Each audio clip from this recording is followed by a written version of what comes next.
Hello guys, स्वागत है आप सभी का एनिमे फ्लाई 1 में। तो इस स्टोरी में हम देखने वाले हैं जिसमें हमारा हीरो योशिन बाई हुए इक्विपमेंट्स के साथ जन्म लेता है, लेकिन उसका जन्म होते ही उसकी माँ का निधन हो जाता है। हर कोई उसे नीच दृष्टि से देखने लगता है, लेकिन योशिन उन पर ध्यान न देकर खुद के दम पर टेक्निक्स का निर्माण करता है। तो चलिए शुरू करते हैं। हम देखते हैं जिनिए काउंट जंग मैनर। यहाँ पर यह एल्फ फिजिशियन हमारे हीरो को चेक कर रहा होता है ताकि उसका फ्यूचर पोटेंशियल कितना है वो पता करे, और उसे चेक करके कहता है, ओह, बच्चे के लिए 20 वर्ष से अधिक जीवित रहना कठिन हो जाएगा, उसकी यही कॉन्स्टिट्यूशन है। तभी हीरो बच्चे की आवाज में ब्या ब्या करने लगता है। हीरो के पिता जो कि जंग मैनर के पैट्रियार्क है, वो कहते हैं, क्या यह हेवन से पनिशमेंट है, क्योंकि वह एक ऐसा बच्चा है जिसके जन्म के कारण उसकी माँ की मृत्यु हो गई। एल्फ फिजिशियन इरिटेट होकर कहता है, मुझे विश्वास नहीं हो रहा है कि तुम यह एक फिजिशियन से कह रहे हो।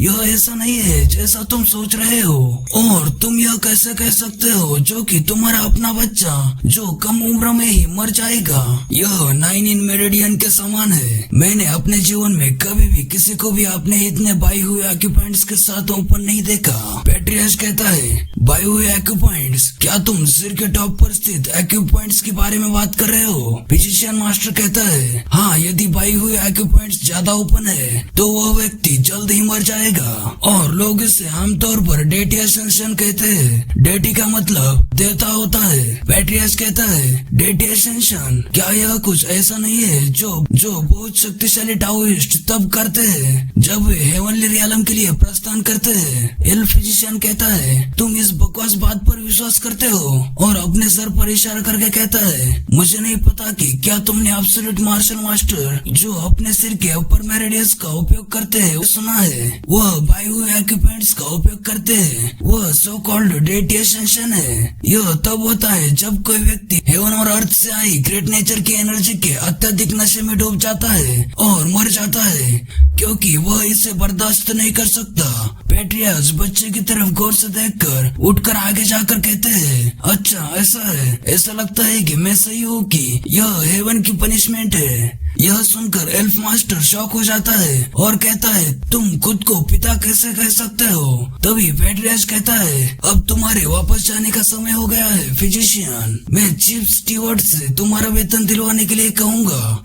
एल्फ फिजिशियन मास्टर गुस्से में वहाँ से जाते हुए कहता है, मुझे इसकी आवश्यकता नहीं है, और बाहर आकर कहता है, यदि वह अनऑर्थोडॉक्स सेक्ट और डेमोनिक फैक्शन में पैदा हुआ होता तो वह हेवनली डीमन बन जाता। यदि वह शाओलिन मंदिर में पड़ा हुआ होता तो वह शाओलिन मंदिर की 72 इलाइट ट्रेनिंग मेथड्स को 2 बार उपयोग करने में सक्षम हो सकता था, लेकिन वह ऐसी जगह पर पैदा हुआ है जहाँ पर उसे नफरत की जा रही है, और कहता है वह जीवित रहने के किसी भी तरीके के बिना यंग अवस्था में ही मर जाएगा जब तक वह खुद ही एनलाइटमेंट प्राप्त नहीं करता। तभी हम देखते हैं कुछ दशकों के बाद जंग मैनर, उसके अंदर पैट्रियार्क योशिन की माँ और उसके भाई बहनों को जो कि खाना खा रहे होते हैं। पैट्रियार्क कहता है, जब से मेरे मृत पिता जोंगनांग सेक्ट के सियोन जमजा के डिसाइपल उन्होंने इस क्लैन की स्थापना की, मैंने अपना पूरा जीवन अपने क्लैन में पुनर्निर्माण करने के लिए समर्पित कर दिया है। और हाथ में वाइन की प्लेट लेकर कहते हैं, यदि हमारा क्लैन दुनिया भर में प्रसिद्ध हो जाता है तो मुझे जोंगनांग सेक्ट की अंतिम तकनीकी विरासत मिलेगी। मैं अपने क्लैन का बिजनेस कैसे बंद कर सकता हूँ? मैं वास्तव में इससे खुश हूँ। कम से कम मेरा बेटा मेरे मृत पिता के नक्शे कदम पर चला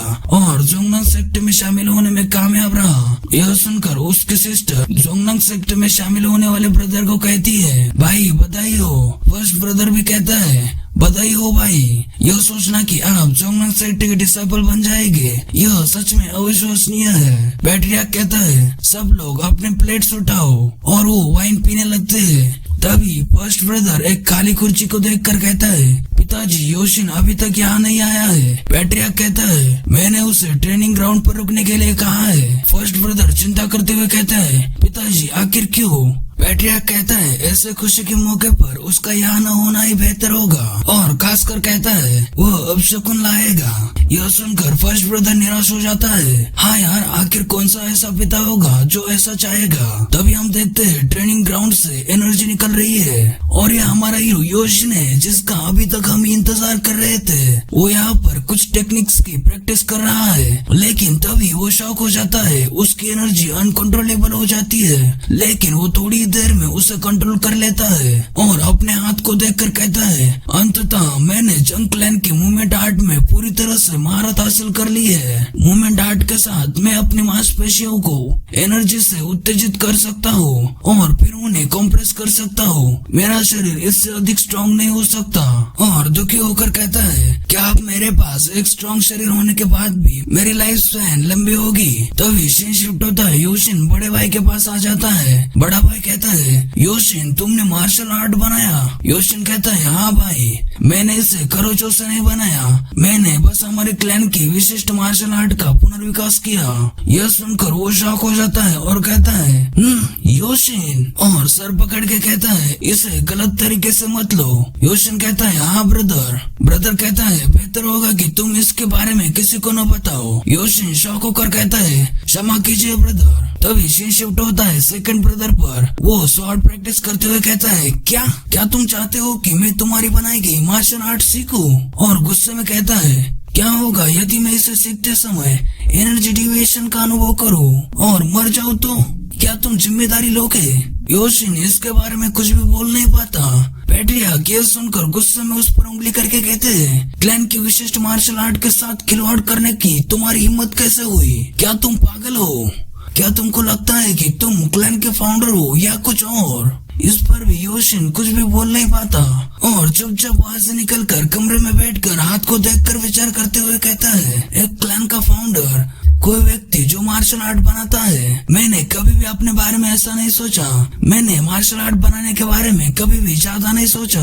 केवल मैं हेल्दी होकर सबके साथ रहना चाहता हूँ। तभी बाहर से कुछ डिसाइपल जाते हुए कहते हैं समय हो गया है उनके आने का, जल्दी से चलो। योशिन उन्हें देखकर मन में कहता है वे सब कहाँ जा रहे हैं? ओह मुझे लगता है आज वह दिन है जब जोंगनांग सेक्ट के मार्शल मास्टर्स की विजिट होगी। तभी हमें जोंगनांग सेक्ट के बारे में बताया जाता है। विश्व के 9 ग्रेट सेक्ट्स में से एक, वे उन ट्विन वॉल्स में से एक है जिन्हें माउंट हुआ सेक्ट के साथ शैंगजी में सबसे स्ट्रॉन्ग ग्रुप के रूप में जाना जाता है। योशिन मन में कहता है ऐसा स्थान जहाँ के डेटी देवता तलवारें है, मैं उनसे पर्सनली मिलना चाहता हूँ। तभी योशिन एक सर्वेंट से कहता है क्या यही कारण है कि मैं हमारे क्लैन के महत्वपूर्ण लोगों को अपना चेहरा भी नहीं दिखा सकता क्योंकि मैं अपने जन्म के साथ ही अपनी माँ की मृत्यु का कारण बना? सर्वेंट कहता है हाँ यह पैट्रिस का ऑर्डर है। योशिन कहता है मेरे पिता ने यह ऑर्डर दिया।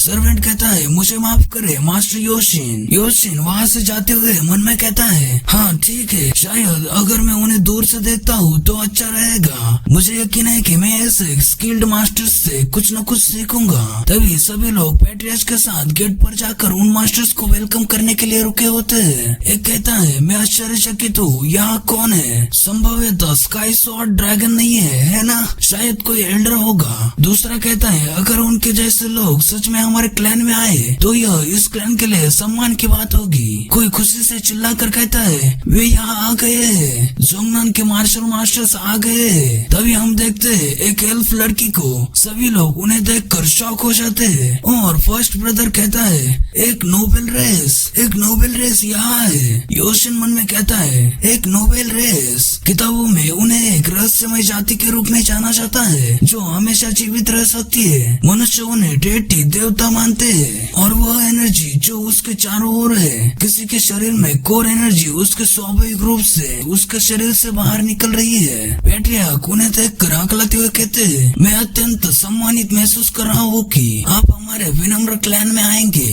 और ग्रीट करते हुए कहता है मैं पैट्रियार्क हूँ जंग डेमयोंग। वो एल्डर भी ग्रीट करके कहती है मैं इस तरह के स्वागत और आतिथ्य के लिए आभारी हूँ। मैं यो रियल शीन हूँ, जोंग सेक्ट की एक एल्डर। ये सुनकर पैट्रियार्क और भी शौक होकर मन में कहता है, जोंगनांग सेक्ट की एक नोबेल जाति की एल्डर। पैट्रियार्क चौंकलाते हुए कहता है, मुझे पहले किसी डेटी को न पहचानने के लिए मुझे माफ कर दो। एल्डर कहती है, प्लीज अपना सिर उठाए, मैं यहाँ अपनी हैसियत की पढ़ाई करने के लिए नहीं आई हूँ। पैट्रियार्क कहता है, आपने इतना लंबा सफर तय कर लिया है, मैं मेरे अनादर के लिए क्षमा चाहता हूँ। मुझे विश्वास नहीं हो रहा है कि मैंने जोंगनांग सेक्ट के शॉर्ट डैडी को बाहर इंतजार कराया। मैं तुम्हें अंदर ले जाऊंगा। योशिन उन्हें देखकर मन में विचार करते हुए कहता है, जोंगनांग सेक्ट के एल्डर होने के बावजूद एक नोबेल जाति, वह कितने समय तक जीवित रही होगी। तभी पैट्रियार्क उन्हें अंदर ले जाने लगते हैं। तभी वो एल्डर क्राउड की तरफ देखती है। पैट्रियार्क कहता है, प्लीज इस तरफ। तभी एल्डर योशिन की तरफ देखती है। योशिन शॉक होकर उसे ग्रीट करता है। इसे देखकर पैट्रियार्क कहता है, ओह वह मेरा तीसरा बेटा है। तभी योशिन वहाँ से जाने लगता है। वो एल्डर कहती है, उसकी आंखें सच में चमकीली है, वो बहुत स्मार्ट लग रहा है। पैट्रियार्क कहता है, मुझे सच में खेद है, मेरा तीसरा बेटा बहुत अच्छे व्यवहार वाला नहीं है। एल्डर कहती है, क्या वो ठीक नहीं है? पैट्रियार्क कहता है, हाँ यह शर्मनाक है, लेकिन वो हमारे परिवार में ट्रबल मेकर है। योशिन वहाँ से आकर एक स्वॉर्ड उठाकर कहता है, जोंगनांग सेक्ट के मार्शल मास्टर्स की एनर्जी को देखने के बाद मुझे एक नया दृष्टिकोण प्राप्त हुआ है। और स्वॉर्ड की म्यान निकालते हुए कहता है, जंग क्लैन की मूवमेंट आर्ट में ट्रेनिंग करने के बाद मेरे पास चढ़ने के लिए और कोई जगह नहीं थी और सोच रहा था कि मुझे किस में ट्रेनिंग लेनी चाहिए। मुझे लगता है कि स्वॉर्ड से ट्रेनिंग लेना बहुत अच्छा रहेगा। तभी हम देखते हैं एल्डर एक कमरे में थी। उसके साथ वाले दोनों गार्ड खिड़की से बाहर की एनर्जी को देखकर कहते हैं, यह स्थान ट्रेनिंग के लिए जितना मैंने सोचा था उससे बेहतर है। दूसरा कहता है, हाँ तुम सही हो, इतनी अधिक अर्थ एनर्जी के साथ तानाशाह स्वॉर्ड ट्राइब इस स्थान पर कब्जा करना चाहेगा। वे निश्चित रूप से इस स्थान पर आएंगे, इसलिए हमारे लिए जवाबी हमले की योजना बनाना अच्छा रहेगा, लेकिन इसके परिणाम स्वरूप इस क्लैन का बलिदान चढ़ेगा। पहला बॉडीगार्ड कहता है, क्या हम दीवारों को पार करने से पहले उन पर हमला करके उन्हें नष्ट नहीं कर सकते?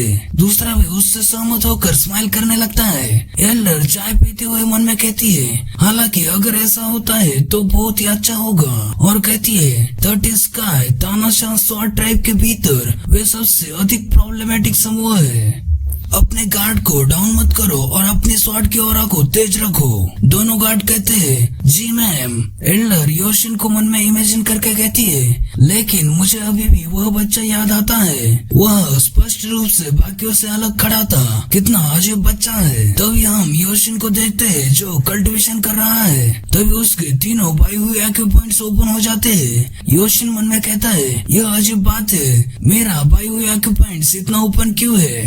हालांकि मैं 1 साल तक ध्यान करने में सक्षम नहीं था, क्योंकि मेरा ध्यान जंग क्लैन की मूवमेंट्स आर्ट के माध्यम से अपने शरीर को ट्रेन करने पर केंद्रित था। मेरे सिर से गुजरने वाले एनर्जी की मात्रा और भी अधिक हो गई है। इस तरह से मुझे लगता है कि मुझे अपनी कॉन्शियसनेस खोने में 5 साल से भी कम समय लगेगा। यदि ऐसा होता है तो, और हाथ को देखकर कहता है, इसका मतलब है कि मेरे पास जीने के लिए 5 साल से भी कम समय है। मुझे डर लग रहा है। और वहाँ से उठकर बाहर आकर आसमान को देखकर कहता है, हालांकि मैंने जंग क्लैन की मूवमेंट्स आर्ट में पूरी तरह से महारत हासिल कर ली है। तभी उसे कुछ डेंजरस एनर्जी फील होती है। उसे देखकर कहता है, क्या हो रहा है? मुझे उस तरफ से एक पूरी एनर्जी आती हुई महसूस हो रही है। और एनर्जी की तरफ भागते हुए कहता है, कुछ तो गड़बड़ है। मैं जितना करीब जा रहा हूँ मुझे खून की गंध उतनी ही तेज आ रही है। यह बहुत शांत वातावरण भी है। और आगे देखकर कहता है, यह तो एक ट्रैप फॉर्मेशन है। तभी वो आगे देखकर रुक जाता है। वहाँ पर जंग क्लैन के लोगों को किसी ने पूरे तरीके से मारा हुआ है। और कहता है, मुझे इस बात का एहसास ही नहीं हुआ कि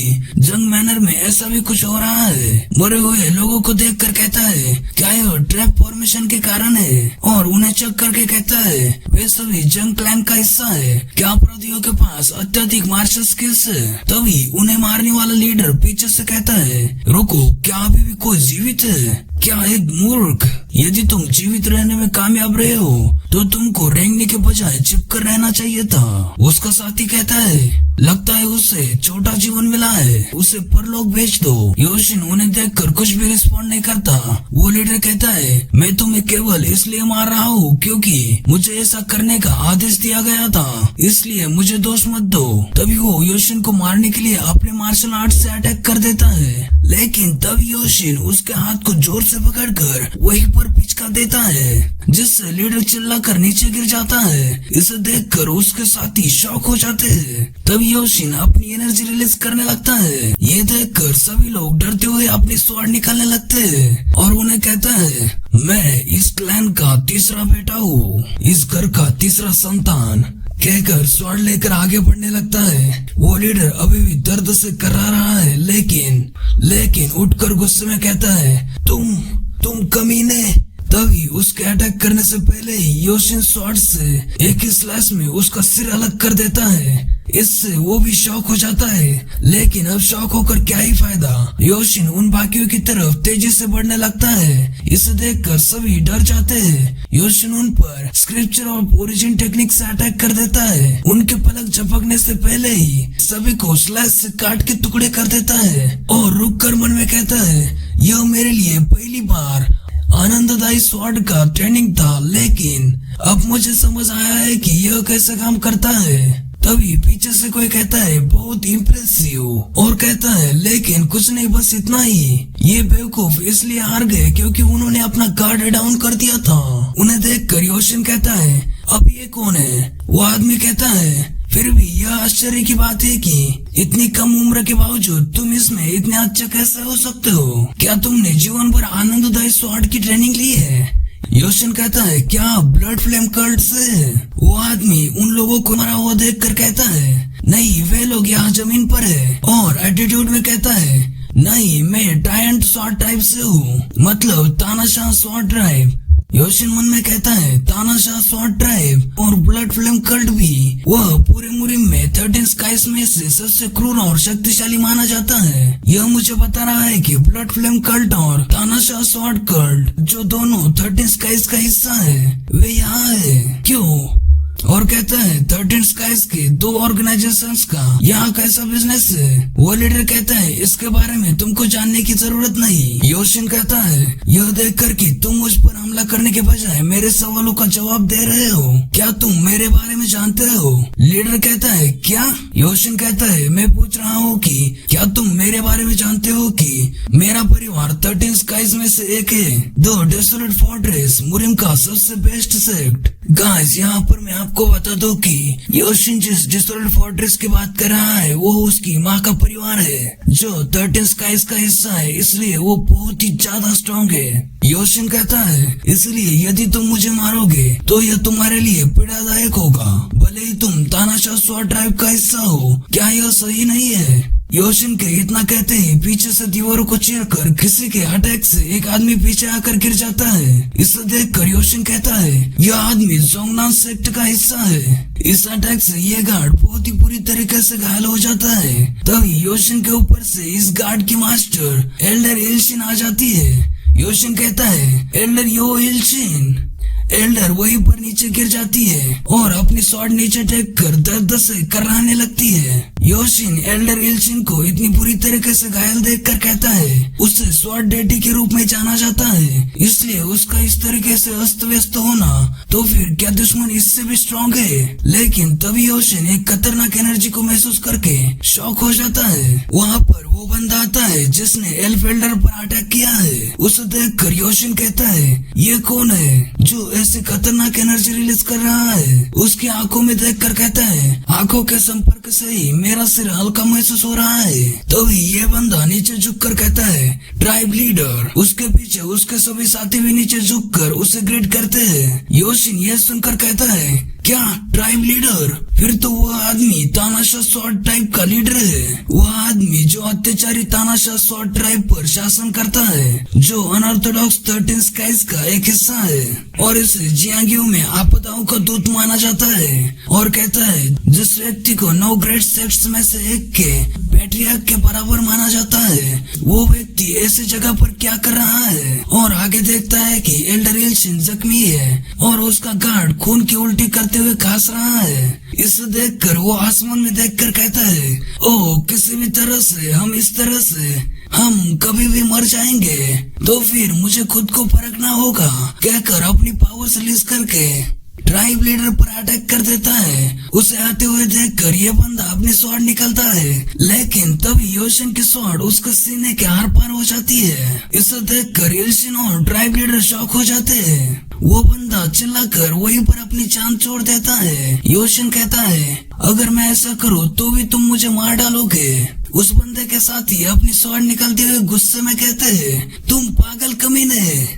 तभी ट्राइब लीडर कहता है, बस हो गया। वो सभी बंदे वहीं पर रुक जाते हैं। ट्राइब लीडर कहता है, तुम्हारे स्पिरिट यहाँ पर खड़े सभी लोगों को मिलाकर भी सबसे बेहतर है। इसे सुनकर तो येल्चिन भी हैरान हो जाती है। एक आदमी डरते हुए मन में कहता है, मैं सोच रहा था कि लीडर किसकी प्रशंसा कर रहे हैं। तभी ट्राइब लीडर कहता है, मैं तुम्हें जीवित रहने दूंगा। योशिन कहता है, तुम्हारा मतलब है कि तुम मुझे मार नहीं सकते, और अपनी स्वॉर्ड उठाकर उसकी तरफ करके कहता है, क्योंकि मैं डिसोलेट फोर्ट्रेस के पूरे डिवाइन स्वॉर्ड स्क्वाड के लीडर का एकमात्र पोता हूँ। यह सुनकर येल्चिन भी शॉक हो जाती है और मन में कहती है, वो बच्चा पूरे डिवाइन स्वॉर्ड स्क्वाड के लीडर का पोता है। Divine sword squad desolate fortress में सर्वश्रेष्ठ माना जाता है। ट्राइब लीडर कहता है, मुरिम ताकतों की साजिशों को रोकने के लिए इंपीरियल फैमिली द्वारा बनाया गया डिसोलेट फोर्ट्रेस, इसमें शामिल होना निश्चित रूप से एक अच्छा विचार नहीं है, लेकिन यही कारण नहीं है कि मैं तुम्हें जीवित रहने दे रहा हूँ। तुम मुझे पसंद हो। ये सुनकर ये बंदा लीडर की तरफ गलत तरीके से देखता है। ट्राइब लीडर कहता है, तुम्हारा स्वभाव और स्पिरिट, जिन्हें जियानियो में एक शक्तिशाली मार्शल मास्टर्स की जरूरत है, यदि तुम डिसोलेट फोर्ट्रेस से संबंधित नहीं होते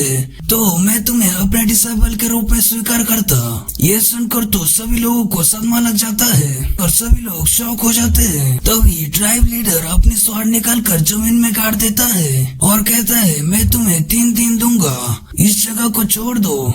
मैं किसी अन्य सेक्ट या कल्ट को इस भूमि पर कदम रखने की अनुमति नहीं देता। और वो वहाँ से जाने लगता है। इस पर योशिन कुछ भी नहीं कहता। तभी ट्राइब लीडर रुककर पीछे मुड़कर कहता है, मैं तुम्हारे साथ ड्यूअल करने के लिए हमेशा तैयार रहूंगा। जब तुम बदला लेने के लिए पूरी तरह से तैयार हो जाओ तो मुझसे मिलने के लिए आना, कहकर वहाँ से चला जाता है। योशिन चुपचाप उसे जाते हुए देखने लगता है। सीन शिफ्ट होता है। कुछ देर बाद योशिन पैट्रियार्क के पास आता है, जो कि घायल हुए खास रहे हैं। योशिन कहता है, पिताजी मैं योशिन हूँ। तभी पैट्रियार्क अपना हाथ योशिन की तरफ बढ़ाते हैं। योशिन उनका हाथ पकड़कर नीचे बैठ जाता है। आखिर तुम इतने स्ट्रॉन्ग, तुमने ये कैसे किया? योशिन कहता है, यह जंग क्लैन का मूवमेंट आर्ट है जिसे मैंने बनाया है और इसमें महारत हासिल की है। तभी पैट्रियार्क को याद आता है, पैट्रियार्क ने कहा था तुमने मार्शल आर्ट बनाया। योशिन कहता है, हाँ मैंने इसे क्लैन के कल्टिवेशन टेक्निक का उपयोग करके बनाया है। तभी पैट्रियार्क उसे रोककर गुस्से में कहते हैं, तुमने अभी अभी क्या कहा? क्लैन की विशिष्ट मार्शल आर्ट के साथ खिलवाड़ करने की तुम्हारी हिम्मत कैसे हुई? क्या तुम अपने दिमाग से खाली हो? क्या तुमको लगता है कि तुम क्लैन के फाउंडर हो? तभी सीन शिफ्ट होता है प्रेजेंट में। पैट्रियार्क कहते हैं, क्या ऐसा हो सकता है? फिर से मैं देख रहा हूँ जंग क्लैन की मूवमेंट आर्ट। तभी वो कांसते हैं जिससे उनका खून निकलता है और कहते हैं, यह जंग क्लैन द्वारा बनाई गई पवित्र आर्ट है। और रोते हुए कहते हैं, मैं बहुत अज्ञानी और मूर्ख था, लेकिन मेरे तीसरे बेटे ने जंग क्लैन की पवित्र मार्शल आर्ट बनाई। तुम्हारे पास एक फाउंडर के गुण है। और रुक कर कहते हैं, तुम हो मेरे बेटे। और वहीं पर अपना दम तोड़ देते हैं। सेकंड ब्रदर रोते हुए कहता है, पिताजी पिताजी। तभी एक सर्वेंट सेकंड ब्रदर की बेटी हाइन को लेकर आकर कहता है, मास्टर योशिन। योशिन कहता है, हाइन कैसी है? वह सुरक्षित है। उसका एक्यूपॉइंट ब्लॉक होने के बाद से वह बस सो रही है। ऐसा लगता है कि उसके एक्यूपॉइंट को पैट्रियार्क ने बंद कर दिया था ताकि उसे बेहोश किया जा सके, और फिर उसे छिपा दिया गया ताकि हत्यारे उसे ढूंढ न सके। तभी योशिन सेकंड ब्रदर से कहता है, ब्रदर जोंगनांग सेक्ट में आइन को अच्छे से बड़ा करो। 5 एलिमेंट्स के साथ उसका असाधारण बंधन है, इसलिए वे उसे अपने सेक्ट में ले लेंगे। ब्रदर कहता है, और तुम्हारे बारे में क्या? योशिन कहता है मैं अपना ख्याल रख लूंगा। तभी जोंगनांग सेक्ट के एल्डर इल्शिन कहती है सर। योशिन कहता है एल्डर क्या आप अब जा रही है? एल्डर कहती है हाँ, अब जब तानाशाह सौ ट्राइब का लीडर इसमें शामिल हो गया है तो मुझे बिना देर किए जोंगनांग सेक्ट को इस तथ्य की सूचना देनी चाहिए। और तुम्हारे बारे में क्या तुम उस डिसोलेट फोर्ट्रेस में जा रहे हो जहाँ तुम्हारी माँ का परिवार है? योशिन कहता है हाँ मैं जा रहा हूँ, मेरे पास और कोई जगह नहीं है जहाँ मैं जा सकूं और स्ट्रॉन्ग बन सकूं। एल्डर कहती है मेरे साथ जोंगनांग माउंटेन पर वापस आने के बारे में तुम्हारा क्या ख्याल है? मैं तुम्हें सबसे ज्यादा इसे रिकमेंड करूंगी। योशिन कहता है किसी ग्रेट सेक्ट के एल्डर से ऐसा प्रस्ताव प्राप्त करने के लिए मैं सच में सम्मानित महसूस कर रहा हूँ। तभी एल्डर कहती है मैं यह रिकमेंड करना चाहती हूँ कि तुम सेक्ट लीडर के डिसाइपल बनो। ये सुनकर उसके दोनों गार्ड बहुत ही ज्यादा शौक हो जाते हैं। योशिन कहता है एक सेक्ट लीडर का डिसाइपल। एल्डर कहती है यह तुम्हारे लिए संभव होगा। योशिन मन में कहता है जोंगनांग सेक्ट के एल्डर का डायरेक्ट डिसाइपल अब्सोल्यूट पवित्र आर्ट सीखने में सक्षम होगा। इससे भी महत्वपूर्ण बात यह है कि जोंगनांग सेक्ट का लीडर दुनिया के टॉप 10 स्वॉर्ड्समैन में से कुछ टॉप मार्शल मास्टर्स में से एक है। लेकिन तभी ग्रेड करते हुए कहता है आपने मुझ पर जो महान दयालुता दिखाई है उसे मैं नहीं भूलूंगा, हालांकि मुझे माफी मांगनी चाहिए। यह सुनकर दोनों गार्ड कुछ समझ नहीं पाते। एल्डर कहती है इसके बारे में चिंता मत करो, मैं बस तुम्हारे जैसा कोई टैलेंटेड व्यक्ति चाहती थी। तानाशाह स्वॉर्ड ट्राइब के लीडर ने भी संभवतः यही सोचा होगा। योशिन कहता है मैं क्षमा चाहता हूँ। एल्डर कहती है यह ठीक है, जोंगनांग सेक्ट के दरवाजे तुम्हारे लिए हमेशा खुले रहेंगे, प्लीज इसे याद रखना। योशिन कहता है आपके लिए एक सवाल है। एल्डर कहते हैं क्या है? योशिन कहता है मैं जानता हूँ कि आप नोबेल जाति में सबसे बुजुर्ग लोगों में से एक है। और सीरियस होकर कहता है क्या आप वर्ल्ड ट्री का फ्रूट कैसे प्राप्त करे इसके बारे में जानती है? एल्डर कहती है वर्ल्ड ट्री का फ्रूट डिसोलेट फोर्ट्रेस के लीडर द्वारा संरक्षित किया जाता है, जिससे एम्परर ने किंग और एक सहकर्मी के रूप में स्वीकार किया है। ऐसा कहा जाता है कि इसे खाने वाले को इटर्नल जीवन और यूथ मिलता है। यह हेवन का ट्रेजर है। योशिन मन में कहता है यदि मैं उसे खाऊं तो क्या मैं अपनी छोटी सी आयु में अधिक जीवन नहीं प्राप्त कर लूंगा? एल्डर कहती है मैंने अभी अपनी आधी आयु भी नहीं जी है, अंततः वर्ल्ड ट्री पर मेरा कोई अधिकार नहीं है। मैं बस इतना जानती हूँ कि डिसोलेट फोर्ट्रेस का लीडर अन्य लोगों को यह दे सकता है। योशिन कहता है उस स्थिति में मुझे डिसोलेट फोर्ट्रेस में जाना होगा। एल्डर कहती है इसे पाना आसान नहीं होगा, यह एक पवित्र वस्तु है, यहाँ तक कि नोबेल जातियों के लिए भी। योशिन कहता है मैं कोई अन्य रास्ता नहीं जानता, इसलिए मुझे डिसोलेट फोर्ट्रेस में जाना ही होगा। मैं बस डिवाइन स्वॉर्ड स्क्वाड का लीडर बन सकता हूँ और महान उपलब्धि हासिल कर सकता हूँ। एल्डर कहती है मैं दूर से तुमको चेयर करूंगी। मुझे अपने सेक्ट में अपडेट्स देने के लिए सबसे पहले यहाँ से विदा लेना होगा। तभी उसके दोनों गार्ड अपना परिचय देते हुए ग्रीट करके कहते हैं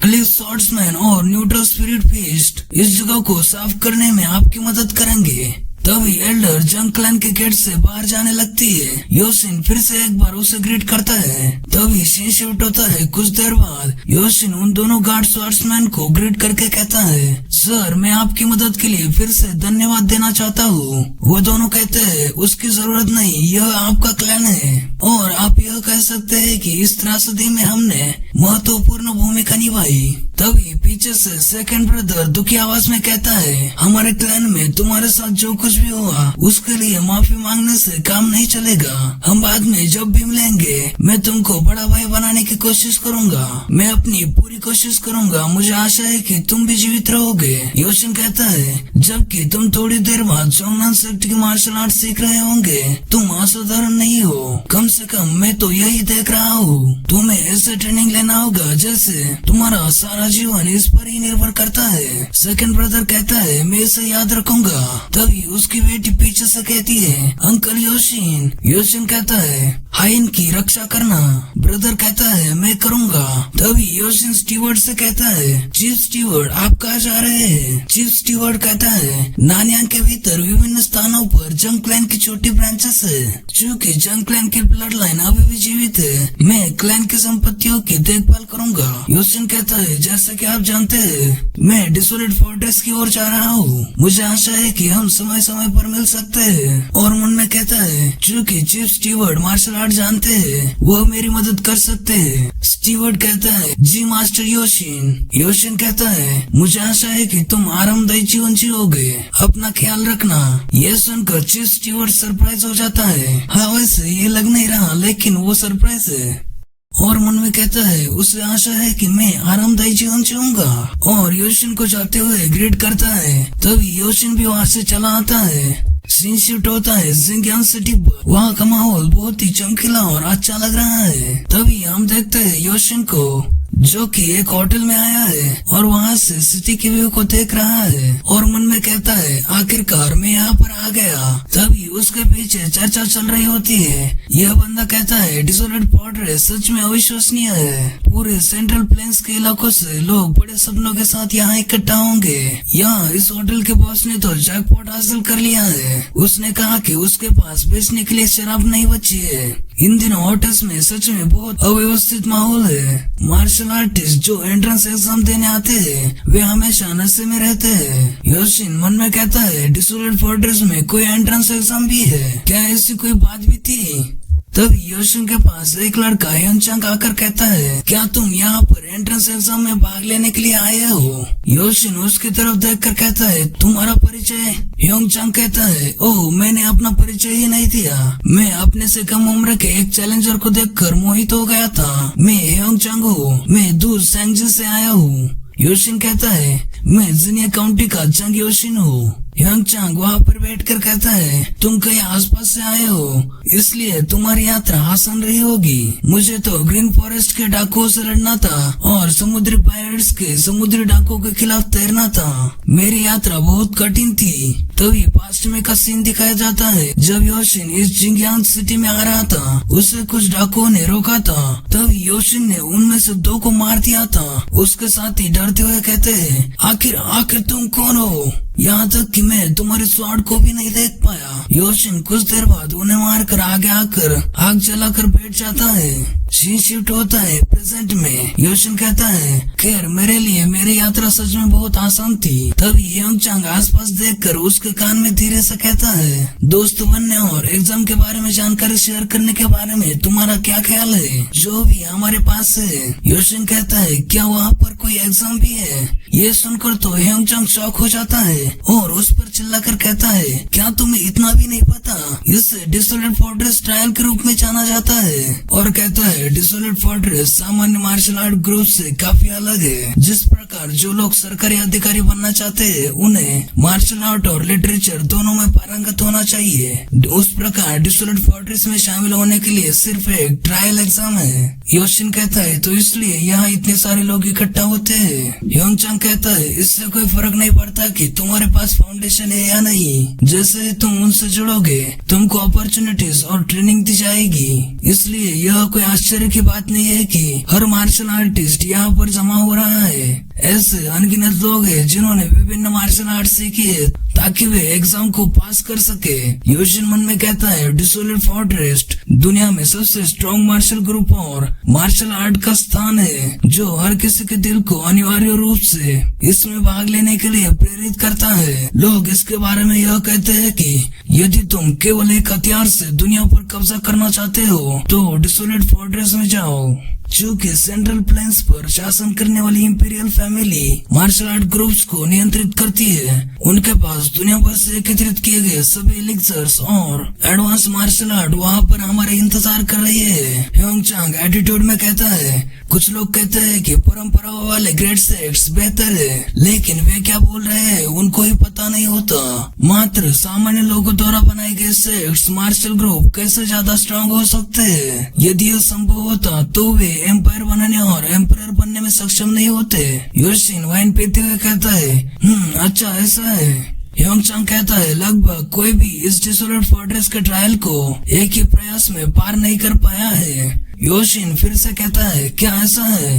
ह्योंग-चांग कहता है हजारों में से एक ऐसा हो सकता है जो इसे एक बार में ही पार कर सकता है, लेकिन वे आमतौर पर दुनिया भर में उभर रहे प्रतिष्ठित मार्शल आर्ट क्लान्स के अगले पीढ़ी के लीडर है और वह प्रसिद्धि प्राप्त कर रहे हैं। योशिन फिर से कहता है अच्छा ऐसा है, और ऐसे ही ह्योंग-चांग बातें करते रहता है और कहता है इसी की वजह से मैं यहाँ पर आया हूँ और वो जो भी आगे बोलेगा उसे मैं स्किप कर रहा हूँ क्योंकि वो बकवास बातें हैं। योशिन कहता है ठीक है। ये सुनकर ह्योंग-चांग एम्बेरस होकर कहता है तुम बहुत सरल और सहज हो, इसे कौन बताए भाई कि हमारा हीरो क्या क्या कांड करके आया है, लेकिन तुमको बस मुझे फॉलो करना है। योशिन मन में कहता है मुझे खुशी है कि जब तक मैं एग्जाम पास कर लूंगा मैं इसमें शामिल हो सकता हूँ। मैं अपने माँ के फैमिली से मदद नहीं मांगना चाहता क्योंकि मैं नहीं जानता कि वह कहाँ रहते हैं, यहाँ तक कि वे कैसे दिखते हैं। तभी वो गेट पर आ जाते हैं। योशिन मन में कहता है यह डिसोलेट फोर्ट्रेस है। तभी सीन शिफ्ट होता है। योशिन अंदर आ चुका है जहाँ पर उसका पहला एग्जाम होगा। वू-चांग योशिन का टोकन देखकर कहता है तुम 13 नंबर पर हो। योशिन कहता है हाँ, और हमें दिखाया जाता है वहाँ पर बहुत सारे मार्शल आर्टिस्ट आए हुए हैं। वू-चांग योशिन से कहता है यदि एग्जामिनर तुम्हारा यह टोकन स्वीकार कर लेता है तो तुम पास हो जाओगे, लेकिन यदि वह तुमको रिसेप्शन पर इसे वापस करने के लिए कहता है तो तुम फेल हो जाओगे और दूसरे एग्जाम एक टूर्नामेंट है। ये सुनकर योशिन कहता है क्या कोई तीसरे एग्जाम भी है? वू-चांग कहता है हाँ, यह डिसोलेट फोर्ट्रेस लॉर्ड के साथ एक इंटरव्यू है। योशिन शॉक होकर कहता है क्या डिसोलेट फोर्ट्रेस लॉर्ड के साथ? वू-चांग कहता है हाँ, ऐसे मार्शल आर्टिस्ट है जो सिर्फ इसी मौके के लिए यांग आते हैं। उनके जैसे अब्सोल्यूट मास्टर के साथ बातचीत करना एक अविश्वसनीय अवसर है। उन मार्शल आर्टिस्ट को किसी प्रकार की गहरी नॉलेज प्राप्त होने की आशा होती है। योशिन कहता है हाँ, मैंने इसे याद कर लिया। तभी एग्जामिनर चिल्लाकर कहता है पहली एग्जाम स्विफ्ट शॉट आर्ट के बारे में है। आपके पास मौजूद सबसे तेज शॉट टेक्निक के साथ आपको एक स्विंग का प्रदर्शन करना है। ये सुनकर वू-चांग एक्साइटमेंट में कहता है मैं पहले जाऊंगा, और पीछे मुड़कर योशिन से कहता है मुझे नर्वसनेस फील हो रही है। योशिन मन में कहता है तुमको बस एक तेज शॉट टेक्निक दिखानी है, यह काफी सिंपल लग रहा है। तभी वू-चांग अपनी शॉट निकालने लगता है, उसकी एनर्जी रिलीज होने लगती है। इसे देखकर योशिन मन में कहता है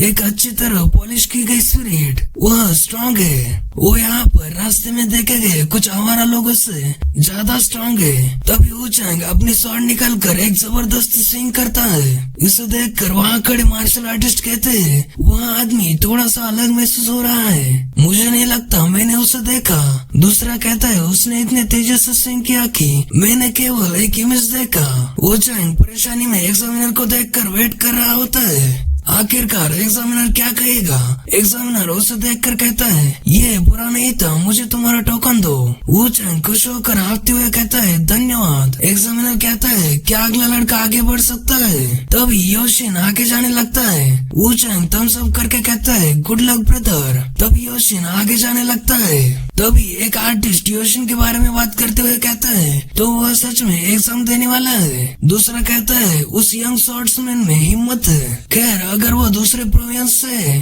तो वह डिसोलेट फोर्ट्रेस के मार्शल आर्टिस्ट के सामने स्वॉर्ड चलाने की टेक्निक कहाँ दिखा पाएगा। यहाँ तक कि लॉर्ड से एडवाइस का एक टुकड़ा प्राप्त करना भी अविश्वसनीय रूप से कीमती है। तभी एग्जामिनर योशिन को इशारा करके कहता है तुम शुरू कर सकते हो। तभी योशिन तेजी से एक खतरनाक स्विंग करता है जिसकी एनर्जी बहुत ही ज्यादा होती है। इसे देखकर एग्जामिनर भी शॉक हो जाता है, बाकी सारे लोग तो वैसे भी शॉक हो जाते हैं। योशिन अपनी शॉट की तरफ देखता है। वू-चांग का तो बहुत ही बड़ा सदमा लग जाता है। सभी मार्शल आर्टिस्ट कहने लगते हैं उसने शॉट कब स्विंग किया, मुझे तो दिखा ही नहीं। एग्जामिनर योशिन को गौर से देखकर कहता है डिसोल्ट फोर्ट्रेस का भविष्य यही है। यह सुनकर तो सभी लोग शॉक हो जाते हैं और कहता है मुझे तुम्हारा टोकन दो। योशिन टोकन निकालते हुए कहता है ठीक है।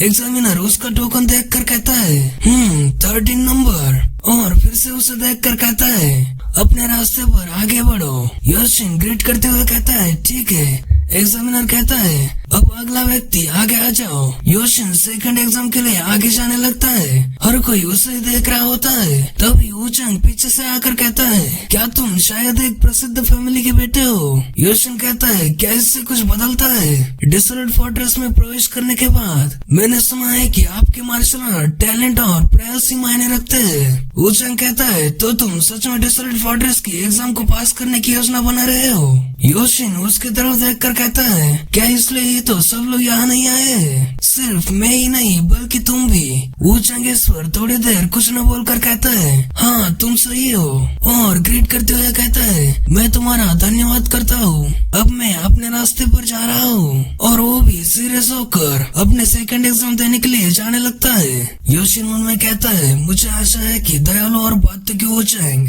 दूसरे एग्जाम भी पास कर लेगा। तभी सीन शिफ्ट होता है। कुछ देर बाद योशिन कल्टिवेट कर रहा है और मन में कहता है, दूसरा एग्जाम एक टूर्नामेंट के बारे में है, जहाँ पर मुझे अपनी मार्शल आर्ट से दूसरे मार्शल आर्टिस्ट के खिलाफ लड़ना होगा। दूसरे एग्जाम शुरू होने तक मेरे पास 3 हफ्ते है। तभी स्वॉर्ड उठाते हुए कहता है, आने वाले एग्जाम को ध्यान में रखते हुए मुझे अपने स्किल को ट्रेन करना ही सही चॉइस होगी। और ट्रेनिंग शुरू करके कहता है, मैं जंग क्लैन की मूवमेंट आर्ट और तेज स्वॉर्ड आर्ट, साथ ही में स्क्रिप्चर ऑफ ओरिजिन एबिलिटी और एम्पलीफाइड मूवमेंट टेक्निक की ट्रेनिंग करूंगा। तभी सीन शिफ्ट होता है 3 हफ्तों बाद। योशिन सेकंड एग्जाम देने के लिए वहाँ पर आया है। वहाँ पर सेकंड एग्जाम देने वाले गेट पर एक व्हाइट कपड़े में खड़ा डिसाइबल कहता है, जब तक तुमको बुलाया न जाए एग्जाम देने वाले सभी को यही इंतजार करना पड़ेगा। ये सुनकर सभी लोग वहीं पर बाहर रुककर अपना नंबर आने का इंतजार करने लगते हैं। यह आदमी कहता है, मैंने सुना है कि सफेद मार्शल आर्ट कपड़ा एक एलिमेंट्री लेवल के मार्शल आर्टिस्ट को दर्शाता है, लेकिन ऐसा कैसे है कि उसकी एनर्जी इतनी ज्यादा स्ट्रांग है? फिर तो यह स्पष्ट नहीं है कि यहाँ तक कि सिर्फ सफेद कपड़े पहनने का मतलब है कि आपका भविष्य उज्जवल और गारंटीड है। तभी वहाँ पर वूचंग पीछे से कहता है, यंग लॉर्ड जंग, और पास आकर अपनी हाइट कंपेयर करते हुए कहता है, तुम और भी ज्यादा लंबे हो गए हो। योशिन कहता है, तुम भी बेहतर दिख रहे हो वूचंग। वूचंग अपना सीना ठोकते हुए कहता है, मैंने कुछ हासिल किया है। और योशिन को घूरते हुए कहता है, तुमको यह याद रखना चाहिए कि इस एग्जाम में जीतना महत्वपूर्ण नहीं है। यहाँ तक कि टूर्नामेंट के 2 मैचेस में से सिर्फ एक मैच जीतना भी बहुत हो गया। डिसोल्यूट फोर्ट्रेस के मास्टर को जो देख रहे होगे उनमें से एक का ध्यान तुम्हारी तरफ आकर्षित करने के लिए। और तभी खुद ही रोते हुए कहता है, हालांकि यह करना भी सबसे कठिन है। योशिन कहता है, क्या इसका मतलब है कि तुम मैच जीत सकते हो और फिर भी फेल हो सकते हो? वूचंग अपनी उंगली को परेशानी में दांत से काटते हुए कहता है, हाँ, और समस्या यह है कि आज एग्जामिनर्स एग्जाम को कठिन करने वाले हैं। योशिन कहता है, आखिर क्यों? वूचंग कहता है, मैंने सुना है कि व्हाइट किनलिन आज के डिसोल्यूट फोर्ट्रेस के एग्जाम में कम्पीट कर रहा है। योशिन शॉक होकर कहता है, नामगोंग से व्हाइट किनलिन? वूचंग कहता है, हाँ वही। उसने 15 वर्ष की आयु से पहले ही डाकुओं के एक जाने माने ग्रुप का सफाया कर दिया था। उसने अनऑर्थोडॉक्स फैक्शन के स्वॉर्ड मास्टर को मारा और छुपे हुए हत्यारों का सिर काट दिया। ऐसी भी अफवाह है कि उसने सभी उभरते हुए फाइटर्स को हरा दिया है। 8 ग्रेट फैमिलीज के ड्रैगन और फिनिक्स टूर्नामेंट में जब वो केवल 18 वर्ष का था तभी उसने यह कारनामा किया था। योशिन कहता है, यदि वह नामगोंग फैमिली का यंग फाइटर है तो उसमें क्या कमी है? यदि उसके पास पहले से ही मार्शल डिग्निटी है तो वह डिसोल्यूट फोर्ट्रेस में शामिल होने की कोशिश क्यों कर रहा है? वोनचैंग कान में धीरे से कहता है, यह इसलिए क्योंकि वह एक कॉन्कुबाइन का बच्चा है, इसलिए वो पैट्रियर्क नहीं बन सकता। और कहता है, यदि कोई डिसोल्यूट फोर्ट्रेस लॉर्ड के कैप्टन की पोजीशन तक पहुंच जाता है तो यह 8 ग्रेट फैमिलीज के पैट्रियर्क के समान है या फिर उनसे भी ज्यादा। यदि डिसोल्यूट फोर्ट्रेस में कुछ भी होता है तो उसके पास ज्यादा पावर होगी। कैप्टन की पोजीशन सेंट्रल प्लेन्स के सेंटर में जियांगो के ऑर्डर को बनाए रखती है। तभी गेट पर खड़ा डिसेबल कहता है, नानयांग एनाम प्रोविंस जिन्हें काउंटी का जंग योशिन प्लीज बाहर आ जाए। इसे सुनकर वूचंग शॉक हो जाता है। योशिन आगे एग्जाम देने के लिए जाते हुए वूचंग से कहता है, मुझे तुमसे दोबारा मिलने की आशा है यहाँ डिसोल्यूट फोर्ट्रेस में। वूचंग थोड़ा रुककर कहता है, हाँ जरूर। उसने रुककर इसलिए कहा क्योंकि वो खुद पे कॉन्फिडेंट नहीं होता कि वो सेकंड एग्जाम को पास कर भी पाएगा या फिर नहीं। तभी योशिन अंदर एग्जामिनर के सामने आ जाता है। सभी लोग उसे देख रहे होते हैं। योशिन का पहला अपोनेंट ये बंदा है जो कि एटीट्यूड में अपनी स्वॉर्ड निकलता है। तभी एग्जामिनर कहता है शुरू करो। यह आदमी बहुत ही क्रीपी स्माइल करने लगता है और कहता है तुमने तुम्हारा अंतिम डिसीजन को न जानना ही मात्र निराशा है। तुम अवश्य ही वह कीड़ा होगे जो यहाँ वहाँ स्ट्रगल करता रहता है। क्या तुमने पूछा है कि मैं कौन हूँ? मैं हूँ। तभी योशिन अपनी स्वॉर्ड की म्यान से उसे इतने जोर से मारता है कि उसके दांत टूटने के साथ साथ उसके चेहरे का नक्शा ही बदल जाता है और वो उड़कर पीछे गिर जाता है और वहीं पर अपना दम तोड़ देता है। योशिन उसे खतरनाक तरीके से देखता है। तभी वहाँ पर दो लड़के आकर उसे घसीटते हुए ले जाने लगते हैं। योशिन उसे देखते रहता है और अपने दूसरे अपोनेंट का इंतजार करने लगता है। तभी भीड़ में से एक लड़का बाहर आकर कहता है क्या मैं अभी शुरू कर सकता हूँ? योशिन कुछ समझ नहीं पाता आखिर ये कौन है। ये लड़का बहुत ही ज्यादा पावरफुल है, मैं थोड़ी देर बाद बताऊंगा, तब तक तुम गेस करो। तभी वो योशिन के सामने आकर खड़ा हो जाता है। उसे देखकर ये सफेद बाल वाला लड़का कहता है अंत में अब ये हारेगा। काले बाल वाला कहता है मुझे आश्चर्य है कि उसे कौन सा मास्टर ले जाएगा। स्क्वाड लीडर्स उसके लिए लड़ने जा रहे हैं। सफेद बाल वाला कहता है वो हमसे ज्यादा स्ट्रॉन्ग दिखता है, मैं नामगुंग से कभी भी कमी की उम्मीद नहीं करूंगा। ये सुनकर योशिन शॉक हो जाता है और मन में कहता है क्या नामगुंग? फिर तो वह आदमी अवश्य ही व्हाइट किनली नामगुंग हेशोंग होगा। सफेद बाल कहता है क्या हम आज बाउंडली 7 टेक्निक को देखने जा रहे हैं? योशिन मन में कहता है ऐसा लगता है जैसे वह मुझसे लगभग 5 वर्ष बड़ा है। ऐसा नहीं लगता कि वो उस लेवल पर है जहाँ तक मैं नहीं पहुँच सकता। मेरी फैमिली की मार्शल टेक्निक्स की बदौलत मैं उससे कई ज्यादा फिट हूँ, लेकिन अन्य पहलुओं में मैं उससे नीचे हूँ। नामगुंग ग्रीट करता है और अपनी स्वॉर्ड निकालते हुए कहता है मैं नामगुंग क्लैन का नामगुंग योशिन हूँ। मैंने मुख्य रूप से बाउंडलेस 7 टेक्निक और इनफाइनाइट स्टेप्स का ट्रेनिंग किया है। और स्वॉर्ड निकल कर कहता है तुमसे मिलकर अच्छा लगा। योशिन कहता है मैंने जंग क्लैन की मूवमेंट आर्ट का ट्रेनिंग लिया है। नामगुंग कुछ समझ नहीं पाता क्योंकि अभी तक योशिन ने अपनी स्वॉर्ड नहीं निकाली और कहता है क्या तुम अपनी स्वॉर्ड का उपयोग नहीं करने जा रहे हो? तभी योशिन अपने स्वॉर्ड को पकड़कर अपना फाइटिंग स्टांस लेने लगता है। दोनों फाइटिंग के लिए तैयार हो जाते हैं। तभी नामगुंग अपने स्वॉर्ड पर ट्रू एनर्जी को रिलीज करता है। योशिन उसे देखकर अपने हाथ में एनर्जी रिलीज करके मन में कहता है जिस टेक्निक की मैं हाल ही में प्रैक्टिस कर रहा हूँ उसका मेन एसेंस है अनप्रेडिक्टेबिलिटी। और कहता है अनप्रेडिक्टेबिलिटी रिदम के बीच एक अनप्रेडिक्टेबल मेन अटैक है। यदि यह काम करता है तो मुझे उसे अपने गार्ड डाउन करने में सक्षम होना चाहिए। दोनों एक दूसरे पर अटैक करने के लिए तैयार हो जाते हैं। सभी लोग उन्हें बहुत सीरियस होकर देख रहे होते हैं। एग्जामिनर कहता है शुरू करो।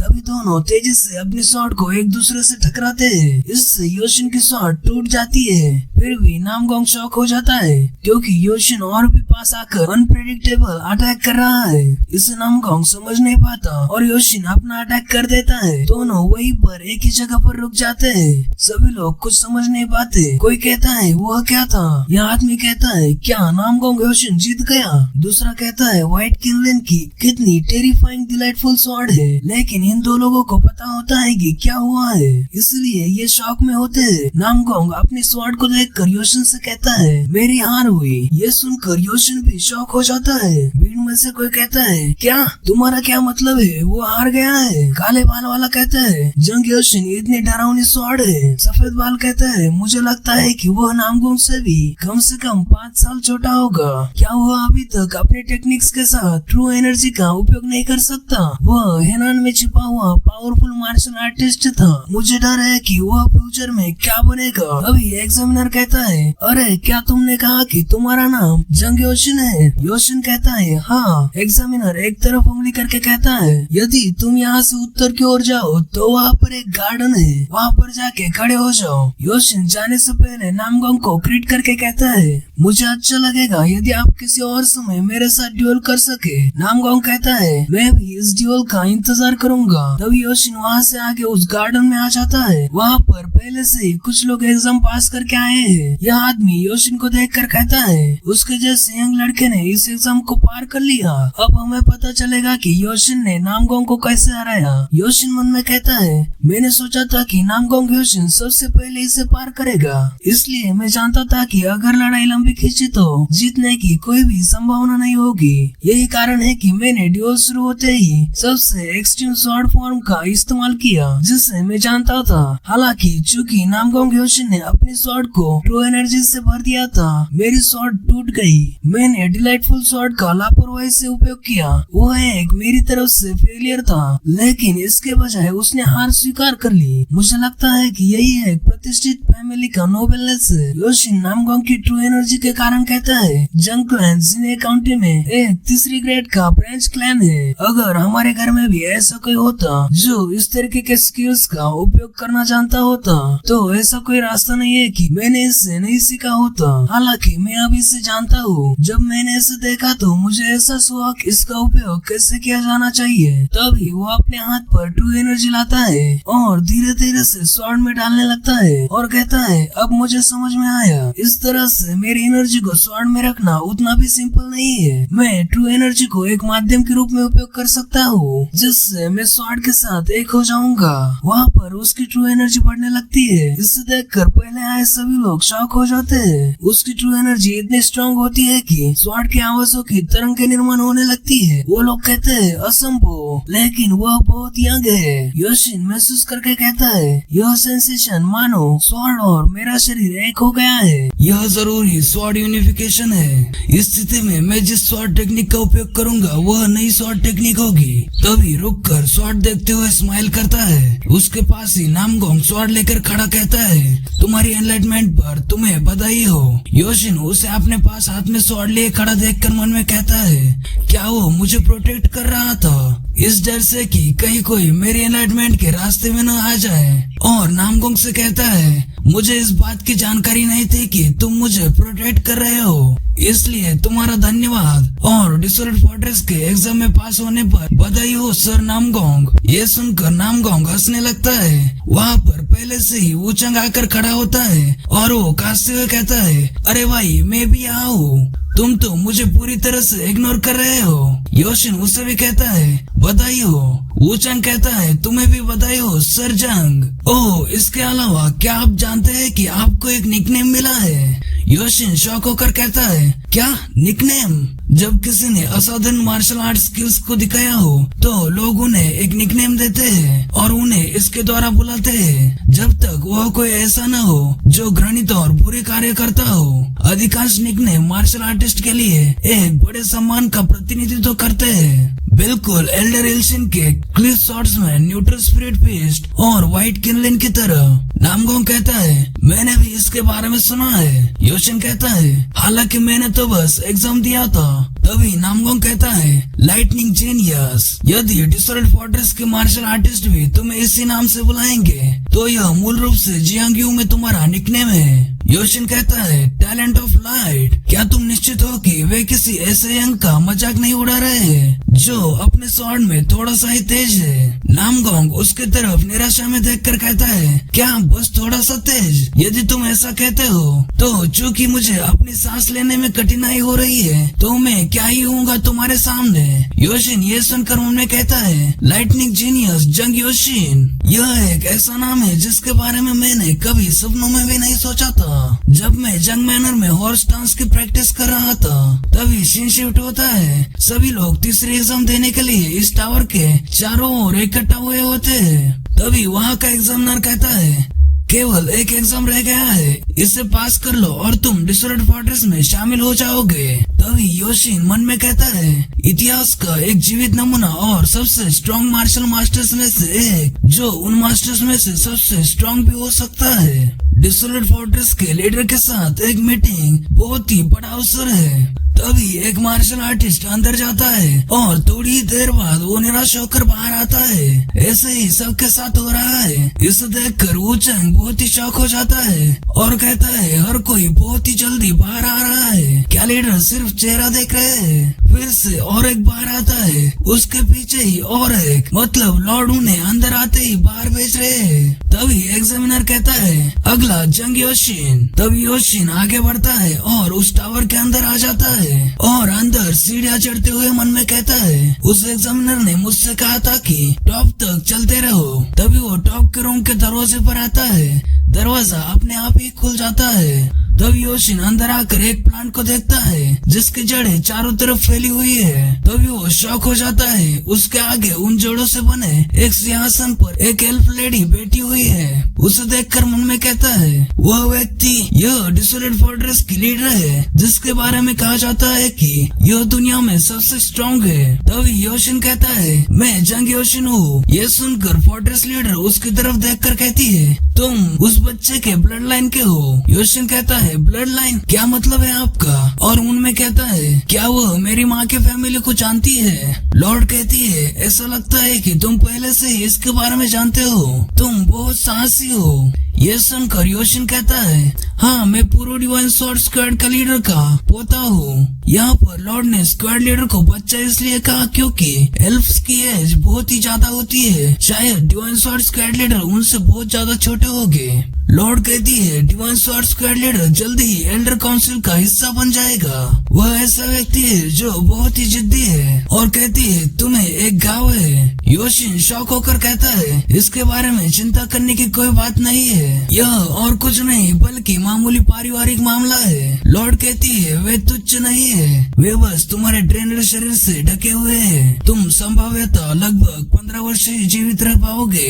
हालांकि यह सच है कि यह कुछ ऐसा नहीं है जो किसी बाहरी व्यक्ति को इसमें दखल देनी चाहिए। योशिन कहता है मैं क्षमा प्रार्थी हूँ और मन में कहता है उनके पास जिस तरह की ताकत है उसके आधार पर वह मेरे पारिवारिक मामलों में हस्तक्षेप करने की उसकी कोशिश से अलग मामला है। तभी लीडर वहाँ से उठकर कहती है तुम मुझे पसंद हो। यह दिलचस्प है कि तुम किसी के सामने झुकते नहीं हो। भले ही तुम यहाँ इसलिए आए हो क्योंकि हमारे पास कुछ है जो तुम चाहते हो। योशिन मन में कहता है वह जानती है कि मैं यहाँ पर किस लिए आया हूँ क्योंकि मुझे कुछ चाहिए जो मैं चाहता हूँ। क्या उसे पता चल गया है कि मेरी अपर मेरिडियन मेरा बायु एक्यूपॉइंट असामान्य रूप से खुला हुआ है? चलो मैं उसे पूछ ही लेता हूँ। और कहता है क्या कोई मेरे जैसा यदि मैं वर्ल्ड ट्री का फ्रूट खाऊं तो जीवित रहूंगा? लॉर्ड कहती है हालांकि इसके बारे में सभी तथ्य गलत नहीं है। हाँ तुम जो चाहते हो वह पाना तुम्हारे लिए संभव है। योशिन मन में कहता है मैं जानता था। और कहता है क्या मैं इसे प्राप्त कर सकता हूँ? लॉर्ड कहती है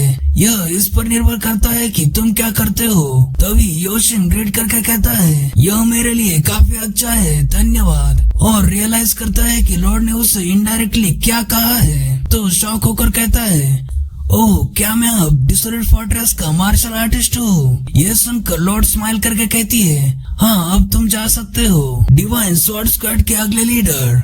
यह सुनकर योशिन वहाँ से जाते हुए मन में कहता है डिवाइन स्वॉर्ड स्क्वाड का अगला लीडर?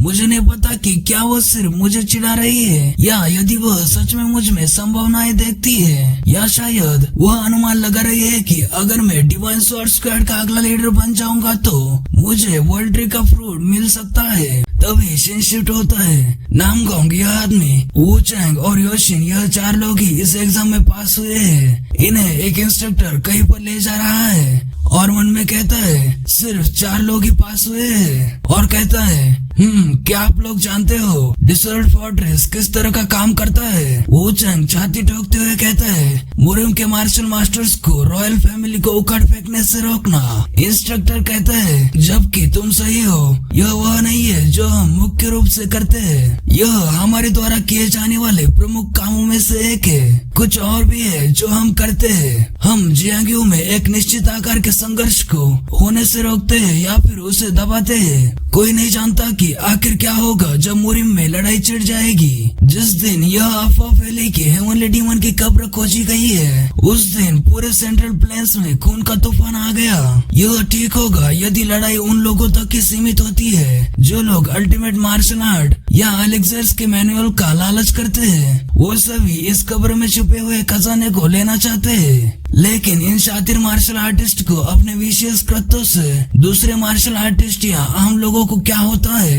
इससे कोई फर्क नहीं पड़ता। जब तुम उस नरकीय दृश्य को देखते हो तुम्हें एम्पायर अपरिचित लगने लगता है। वू चैंग कहता है हेवनली डीमन के कब्र की आपदा। इंस्ट्रक्टर कहता है हेवनली डीमन के कब्र की आपदा आई है तब से 17 साल हो गए हैं।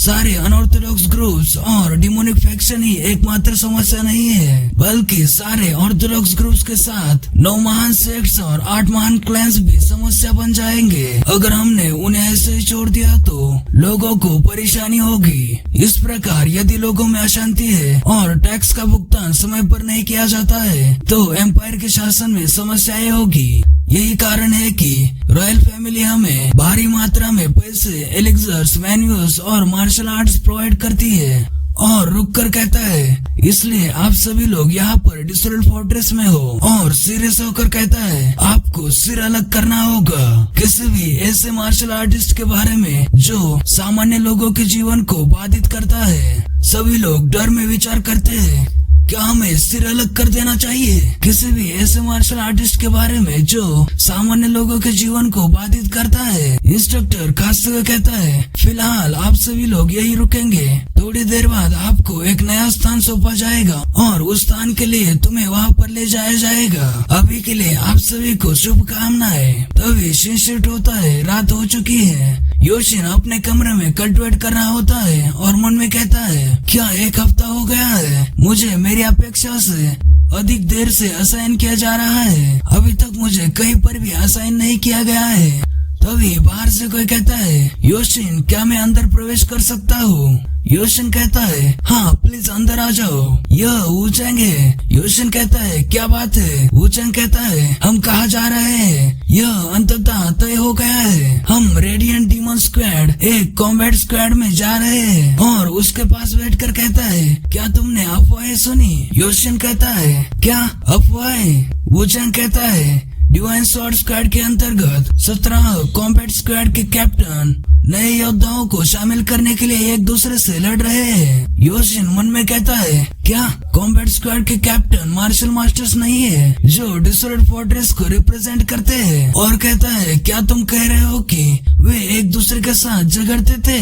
वुचैंग हंसते हुए कहता है, वह सही है। व्हाइट किनलिन और लाइटनिंग जीनियस को भर्ती करने के लिए। तभी सीन शिफ्ट होता है अगले दिन रेडिएंट डीमन स्क्वाड के अरेना में, जहाँ पर वुचैंग और योशिन आए हैं। वहाँ पर और भी मार्शल आर्टिस्ट पहले से ही मौजूद है। सभी लोग आगे देखते हैं। आगे रेडिएंट डीमन स्क्वाड के कैप्टन मा जिन वो योशिन और वुचैंग को घूरते हैं। योशिन मन में कहता है, ऐसी चर्चाएं थी कि वह 17 स्क्वाड के कैप्टन में से सबसे स्ट्रॉन्ग है। उन्हें व्यक्तिगत रूप से देखना मुझे बताता है कि यह सिर्फ एक अफवाह नहीं है। मा जिन और पास आकर कहते हैं, तुम लाइटनिंग जीनियस। और यहीं पर अपना ये पहला पार्ट खत्म हो जाता है।